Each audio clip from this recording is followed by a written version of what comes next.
Hello children over 30, it's Drew back here with another product review. Today I'm going to mainly focus on the Wizard NR90. This is from the first run of them. And then I had just a little update to do on the Seba SX boot. I guess we can go ahead and start with that since it'll probably take a lot less time. So if you recall, I hated the buckles on these things. And overall it's a very stiff supportive skate, which I like. But in some cases I found it a little bit too stiff. So what I did, I need to mail these back to Leon pretty quick. But I had these Velcro straps that I just got in the mail from a homeboy, and I ended up not being able to use them on the skates that I was going to use them on, so figured why not. Got these for a couple more days, might as well try it out. And dude, the SX boot with a Velcro strap on it is about perfect. Like, it's not quite my 10 out of 10 skate. Being that I'm into figure skating and stuff, it's a little bit easier to transition back and forth between the super raised heel Jackson boot and, rollerblades if they have somewhat of a raised heel as well. And it really bothers me to no end that the sole plate is kept on by just the frame bolts, or even that the sole plate gets in the way of the frame bolts. Like, why are you going to make a carbon fiber boot and then crudely bolt a piece of plastic in between that and the frame? I mean, it just negates a lot of the purpose. But other than those two things, man, this skate is awesome. Like, I completely fell in love with it all over again just by the addition of this Velcro strap. I think I'm going to try to check out like the FR models, maybe closer to fall. I think those may be a little bit of a better fit for me. And I really like that the FRA sole plate just kind of bolts onto the side, doesn't get in the way of the frame, which has that like 7 or 8 or 9 point like mounting system. I mean, given my couple small criticisms of this boot, I'm imagining the FR is just going to eliminate all of that. And again, this is all personal preference stuff, so a lot of people out there are probably going to get their CJ or their SX right out of the box and say, this is the best damn skate I've ever had, I don't want to change anything. Except for the buckles. I think those are kind of objectively shitty. Alright, so let's get to the Wizard NR90. This is the pretty side of it. The other side's all covered in wax and stuff like that because I've been doing some grinds. So if you watch my other video, the NR100 review, I wasn't like a really big fan of those. The wheels I got with them were just like not really up to par at all, even with a good set of bearings. They were just rolling so slow, and they were heavy, and they were super long and super tall, and I didn't know what to do with them. I still feel that given the length, they probably need a bigger rocker. But the same rocker on this NR90 frame is pretty freaking legit. Like, it took me all of like 15 seconds of skating to realize that this was a really good frame. And not just a really good frame, but like a really good frame for me. I enjoyed the hell out of it. Being a little bit shorter, you have 91 millimeter wheelbases instead of, 101 millimeter wheelbases.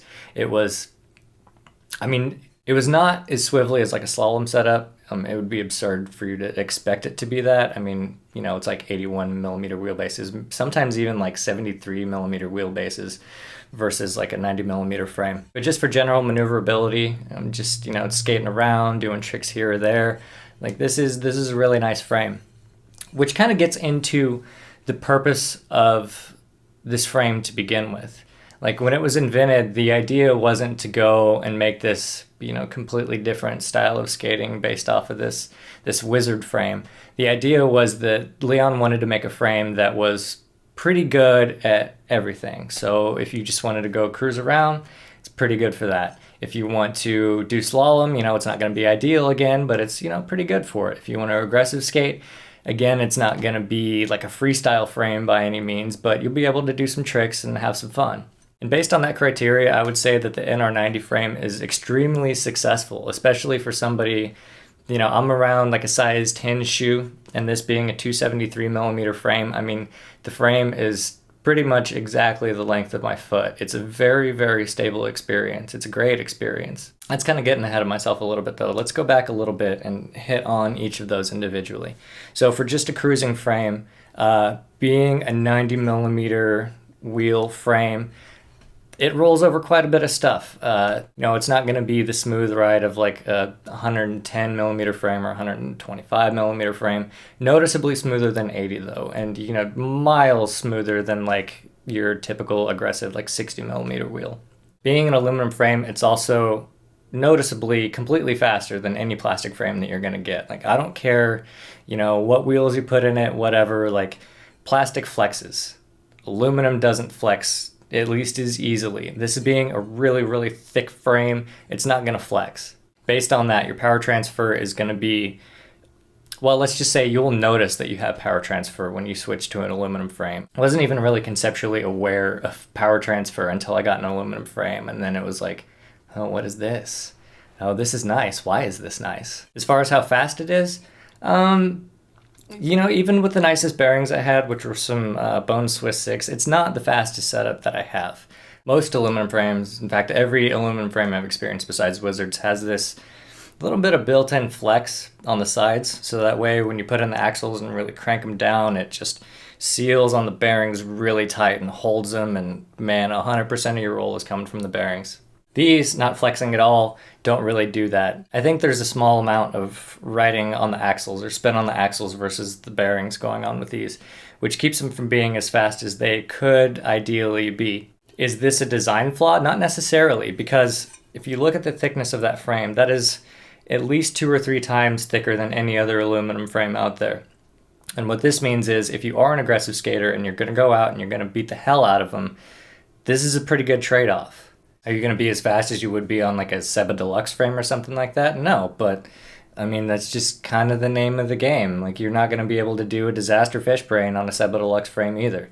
I personally can't do disaster fish brains, but I would have no qualms doing them on this if I could. I already mentioned that the rocker on these was excellent for cruising. So as a last note on the cruising, free skate, rec skate kind of bit, they are noticeably heavier than other aluminum frames. This is sort of exacerbated by the fact that you're putting huge wheels in them, so it's not a light frame wheel setup. For cruising, it's kind of hard to say that this isn't a detriment. Being a slalom skater, the weight isn't going to really hinder you for anything you want to do or really tire you out that much faster. For an aggressive skater, I know the Yasutoko brothers really like heavy skates because that means they can whip them around and spin better. For me, it's hard to believe that, especially Eito, probably Takeshi, but definitely Eito, I think would absolutely love these frames. I think he would get some kind of crazy spin out of them we've never seen before, like on the first day with these. Slalom, I guess I kind of already touched on a little bit. The rocker isn't as severe as you would ideally want for slalom, but you can get around, you can get some swivels in these pretty nice. And the other side to that is if you want a pair of skates that you can put on and like go skate to wherever you do your slalom thing, whatever nice patch of concrete you found, and then do your slalom and then skate home. These are going to be much better for doing that than a stock slalom frame. An 80mm frame with a 2mm rocker, at least on my size 10 foot, like, it's not cool for rolling around at all. Like, you get hella speed wobble out of it. This, while it may make some of your slalom tricks a little bit harder in a medicine ball kind of way, is going to be far more suited for that type of outing than your stock slalom frame will. For aggressive skating, these metal frames, go figure, slide fast as hell on anything aluminum. Like, it's ridiculous. It doesn't even matter what your sole plate's made of, man. If you lock on, like, you are going to go, and it's going to be kind of scary the first time. Cement, you just forget about it. Like, it's not going to happen with these. But I do think that these are underrated for grinding, especially on rails and boxes and stuff like that. I found out through my own experience, and by the way, I'm a terrible aggressive skater, but if you check out my Instagram, there's some videos of me grinding with big wheel frames on it. And really, as long as you get some wax and you have decently hard metal wheels, I mean, you can do a sole grind pretty easily. You can do an AO Miz pretty easily. Of course, any of the sole tricks where you're foot and back, pretty easy. Front sides, you're going to have to UFO them, but they can be done. Royales, you're going to have to talk to other people about that. I couldn't do them in these frames. I've seen them done. They look great, but I can't do them. As far as being a frame for doing swivels and stuff, the Wizard style, and by the way, I kind of differentiate that from slalom in the sense that a lot of those tricks, the non-slalom tricks, are things that can be done over a distance. So you're moving in a straight line, you do the trick and you continue in a straight line, or you change directions or something like that. Whereas slalom is very cone oriented, it's sort of in and out, compasses, the crazy, things like that. Can't really be done over a distance. You can kind of get some compasses and use them as a forward to back transition, but when you do them like that, they're not even really the same compass that like slalom skaters do. So there's a few tricks that I'm very fond of and I do a lot that are kind of difficult in this frame just because of the length. We'll go over those now. All right, so this morning I was able to hit the tennis court a little bit, get some tricks going. Unfortunately, I had already taken the Wizard setup apart to get it ready to, mail back to Leon and stuff like that, so I wasn't able to skate them in this clip. It's been getting really hot really early here. I think around 10 o'clock it was already 80 degrees, and so I didn't have time to reassemble everything. But on to the 3 turns. So your basic figure skating 3 turn looks something like this. It's just one edge transferring to the other. You either go up on your toe or your heel, depending on which way you're going. All of these are going to be a right, inside to outside 3 turn. And this is a little bit different than what the Wizard 3 turn, I guess, would be the term for it. It's kind of a forward to backward power pull, according to figure skating terminology. But they look more like this. It's a really deep carve in, and then you transfer edges, and then you carve out. And yeah, I'm not 100% confident on these 100% of the time quite yet. Some of them, yeah, that one looked pretty good. So you can see we're essentially talking about 2 different maneuvers here. One of them is sort of an edge transfer. You don't lift your foot up at all. You just kind of lean from one to the other and carve in real sharp. And the other one, you definitely lift your foot up and go on the toe. So these ones on the toe and heel, these kind of 3 turns, these are a little bit of a pain on the Wizard just because of the length. It can be done. I can do it. It's not really that big of a problem. But it's less than ideal. The length of the frame certainly doesn't do you any favors. And it kind of gets you into trouble when you get into what's called a twizzle, which is like a double 3 turn. And my twizzles are super sketch, but I was able to get a couple that looked okay, minus my arms being all over the place. I almost spun out on that one. That one looked like shit.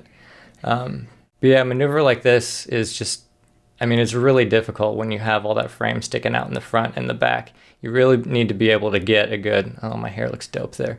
You really need to be able to get a good balance point on the toe and the heel in order to make those exchanges.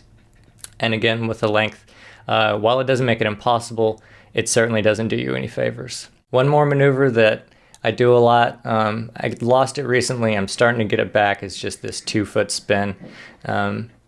God, that one looks sketch. Anyway, for these, it's kind of the same deal. You want to be on your heel and on your toe. For me, the best strategy, or the one that's worked so far, is to try to think about one of my feet being stationary and the other one kind of going around it in circles. And with the added length and everything, while it doesn't make it impossible to do stuff like this, it certainly doesn't do you any favors. Forgot I put that hockey stop at the end. I love that sound. I will add, though, that the height of the frame is really nice for doing these kind of 3 turns. It enables you to get a much deeper lean. Again, I'm not super confident on these yet, so my edges aren't quite as deep as they could be. I certainly get a lot lower on like the 2-foot forward gazelles and stuff like that. But you can definitely see where it would benefit you to be able to get some good lean in a maneuver like this. So, final verdict, are these my perfect be-all, end-all frames? No, not really. I do think they're a little bit too long. They're kind of over-engineered for the way that I use them. I'm not that good of an aggressive skater, and I have no ambition to drop any hammers ever. So having frame walls this thick doesn't benefit me in the same way that it does other people. The length, while extremely stable and fun to skate, I really especially enjoy it in the back. I'm finding that I can handle a really tiny, heavily rockered wheelbase in the very front. I think human beings just sort of naturally twirl around on their toes and stuff. If you look at figure skating and dance and gymnastics, ballet, all that stuff, when people twizzle around like that, they tend to do it on the ball of their foot. Whereas, your heel's all stable. So having this 90mm wheelbase on the heel is awesome. Having the 90mm wheelbase in the metal makes it awesome for cruising. I've never experienced speed wobble with these ever. I bombed a parking garage in them and it was fine. It was great. The one in the front, I think, is slightly restrictive for the things that I like to do. And certainly I would like to see it with smaller wheels. I have been skating an 84 frame with 84s in the middle and 80s on the outside, and sort of naturally rockering that to chill out the rocker just a little bit. And that's about as close to perfect as I have found. This is a very tight second place for that. I think for somebody with a slightly bigger foot than me, like a size 11, size 12, would probably be an absolute heaven with this frame. Absolutely never want to skate anything else. For swivelly type stuff, in my experience, it's cool to go down to roughly a centimeter and a half shorter than your foot. Frame that's the same length of your foot is a little bit too stable at times. You know, if it's longer than your foot, it's too stable for me. So if there's ever an 84 millimeter Wizard, especially if it's spaced out to like 260, 263, something like that, like that's an instant buy. I'll go sell a fucking guitar if I have to buy that frame. That frame would be dope as hell, especially if they add a flex point in here to give a little bit of a tighter fit on the bearings. But I would absolutely recommend this frame to a lot of people and a wide variety of people. So yeah, that's it. Wizard NR90 frame. Very awesome for a lot of people.